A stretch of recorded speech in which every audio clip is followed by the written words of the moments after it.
Peoples party کے لوگوں سے پوچھ لیں کہ یہ کس کا آدمی تھا اور کیسے گیا. ریمنڈ ڈیوس کیس بار بار بتایا گیا ہے.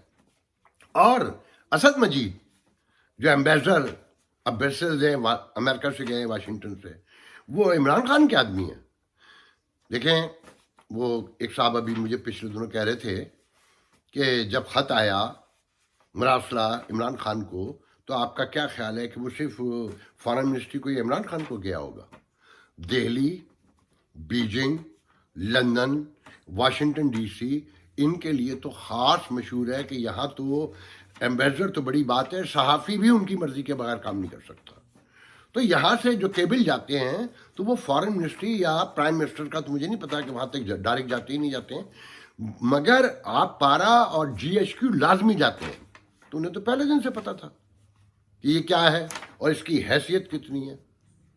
تو خان صاحب کو کھڑا کیا گیا. آپ کے خیال میں خان صاحب اسٹیبلشمنٹ کی مرضی کے بغیر روس سے چلے گئے؟ اور پھر خان صاحب تو کہہ چکے ہیں کہ میں تو سارے اداروں کی مرضی سے گیا تھا, بریفنگ لے کے گیا تھا, ایون یہ کہ ریٹائر فوجیوں کے بٹھا کے ان سے بھی پوچھا تھا. تو خان صاحب بیچارے کچھ بھی نہیں ہیں. میں کہ خان صاحب کو اقتدار کا لالچ ہے, انہیں پرائم منسٹر رہنا ہے, انہیں صدر بننا ہے, انہیں اور دکان بننا ہے, انہیں چائنا کے پریزیڈنٹ کی طرح بننا ہے اور کنٹینیو اقتدار میں آخری سانس تک رہنا ہے. تو اس سے بہتر اسٹوج کہاں ملے گا؟ دیکھیں جماعت اسلامی سے لے کے ایک پوری کہانی ہے 70s سے.